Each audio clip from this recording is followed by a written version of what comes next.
Assalamualaikum, selamat pagi. Pehaba Syedara, hari ini kami kembali hadir menemani Anda dalam Berita Aceh. Bersama saya, Elzira Felicia. Sejumlah berita aktual dan menarik lainnya telah kami sajikan untuk Anda. Berikut 3 berita utama pada pagi hari ini.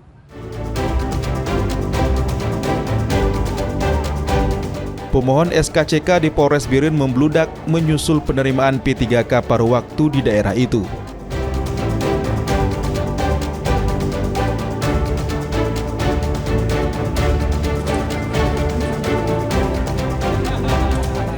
Harga sejumlah kebutuhan pokok yang masih tinggi mendorong warga menyerbu pasar murah untuk memperoleh kebutuhan pokok dengan harga yang terjangkau.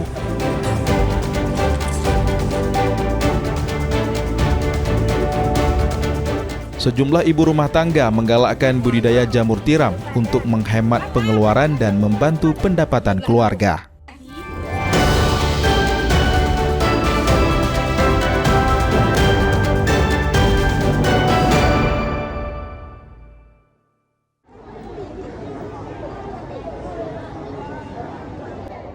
Halaman Mapolres Biren dipadati tenaga honorer dari berbagai formasi sejak pagi hingga siang Jumat kemarin. Mereka berbondong-bondong mengurus surat keterangan catatan kepolisian atau SKCK yang menjadi syarat wajib bagi pegawai pemerintah dengan perjanjian kerja paruh waktu 2025. Guru, tenaga kesehatan hingga tenaga teknis terlihat antri panjang mengisi formulir dan menyerahkan berkas. Sebagian bahkan terpaksa duduk di lantai. Sementara petugas harus bekerja ekstra untuk mengatur alur pelayanan agar proses tetap tertib. Suasana hingga menjelang siang tak juga redup karena jumlah pemohon terus berdatangan seiring peningkatan alokasi P3K paruh waktu di Kabupaten Biren yang mencapai 5.548 orang. Tingginya antusias inilah menyebabkan antrian memanjang di Mapolres dan membuat pelayanan berjalan hingga melebihi waktu yang diperkirakan. Kalau kami udah daftar online dari tadi malam sampai jam 4 bisa daftar online, ini tinggal kasih berkas yang hasil print out daftar online, tinggal kasih, udah selesai. Udah pernah dan alhamdulillah kalau misalkan kita udah daftar online udah lebih mudah untuk buat SKCK di sini. Berarti ini pengurusan PPK paruh waktu. Salah satu bagian kreasi dari PPK paruh waktu untuk pengurusan PPK paruh waktu. Jam 9 tadi. Tapi berarti ini sudah berapa jam kakak menunggunya? Sampai sore ini berarti udah 5 jam. Buat SKCK bang, untuk pengusulan guru paruh waktu. Sebelumnya batas pengisian berkas ditetapkan sampai 15 September. Namun untuk memberi kesempatan seluruh tenaga honorer melengkapi dokumen, jadwal diperpanjang hingga 22 September 2025. Tim Liputan melaporkan dari Biren.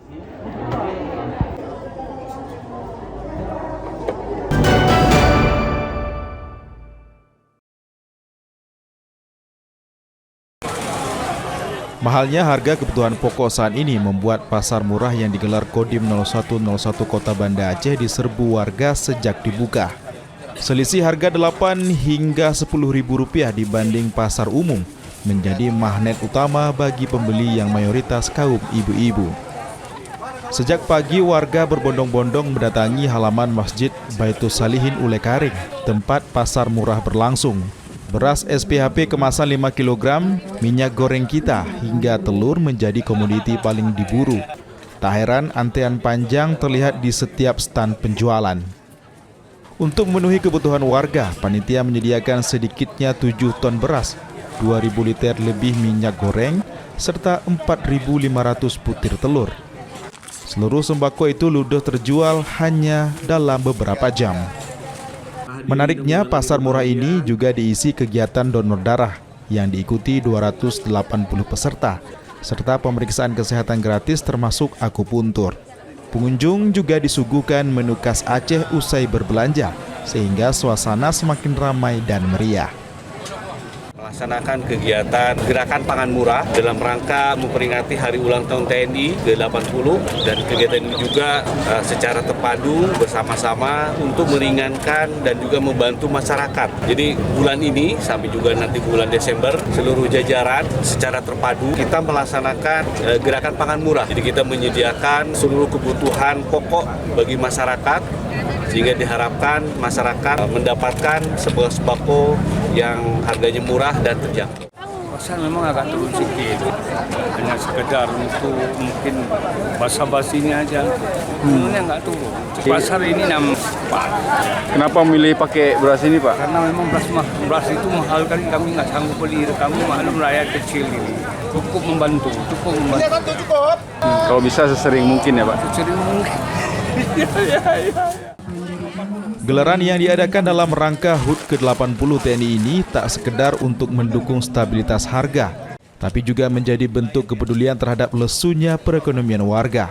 Warga berharap pasar murah seperti ini rutin digelar, sehingga dapat terus membantu masyarakat memenuhi kebutuhan sehari-hari. Tim Liputan melaporkan dari Banda Aceh.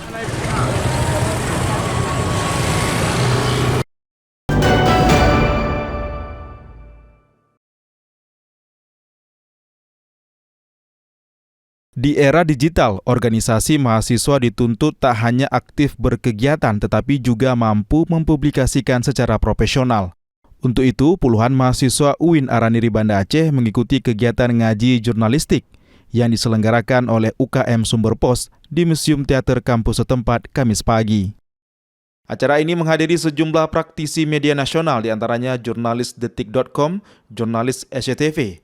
Nantinya peserta dibekali teknik penulisan press release yang baik dan benar, sehingga setiap aktivitas organisasi mahasiswa dapat terpublikasi secara profesional di media massa. Mahasiswa mengaku mendapat ilmu baru yang sangat bermanfaat untuk organisasi mereka, khususnya dalam menyusun rilis dan berkomunikasi dengan redaksi media. Kegiatan ini dibuat untuk melatih press release dari para ormawa, baik itu setingkat HMP, SEMA, DEMA, UKK, ataupun UKM, untuk membuat berita yang baik dan benar. Dan juga dengan adanya kegiatan ini, maka setiap kegiatan yang ada di dalam ormawa dapat terpublikasi dengan baik.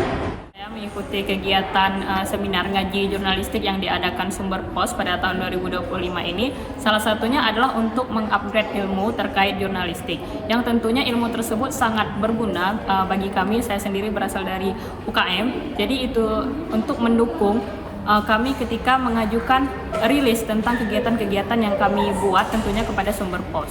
Untuk ilmu yang didapatkan itu sebenarnya sangat-sangat daging. Tadi ada dua pemateri, yaitu Bang Agus dengan Bang Mufti. Itu ilmu yang mereka bagikan itu sangat-sangat berguna bagi kami, tentunya untuk mengembangkan ilmu terkait mengirimkan rilis kepada media massa.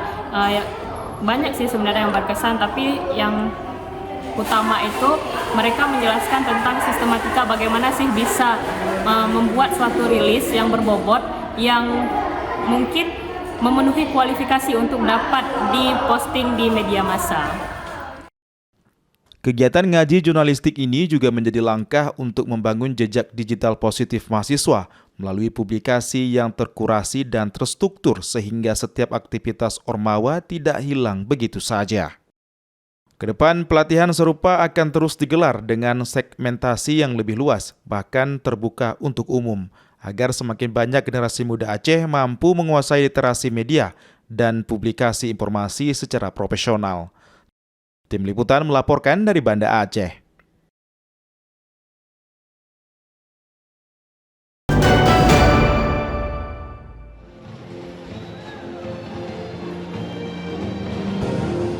Drama gol tersaji di Stadion Haji di Murtala Lampineng saat tim Persiraja harus mengakui keunggulan tim tamu Adiaksa FC yang pulang dengan kemenangan tipis 2-3 dalam laga perdana Pegadaian Championship musim 2025 sampai dengan 2026 Minggu malam.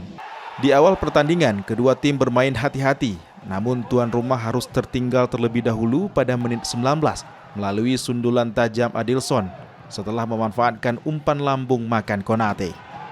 Hingga babak pertama usai, skor 1-0 untuk keunggulan tim tamu tetap bertahan. Memasuki babak kedua, Persiraja langsung menekan, namun petaka datang ketika serangan balik Adiaksa membuahkan gol kedua pada menit 63 melalui tendangan jarak jauh makan Konate.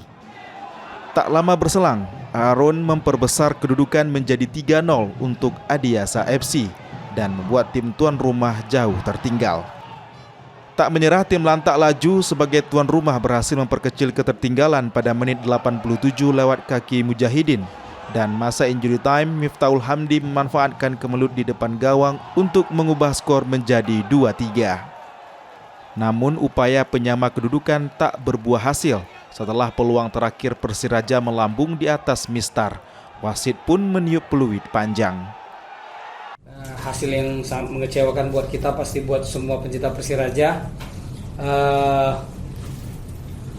Di babak pertama saya juga nggak tahu kenapa pemain terlihat panik, kurang percaya diri, terlihat terburu-buru.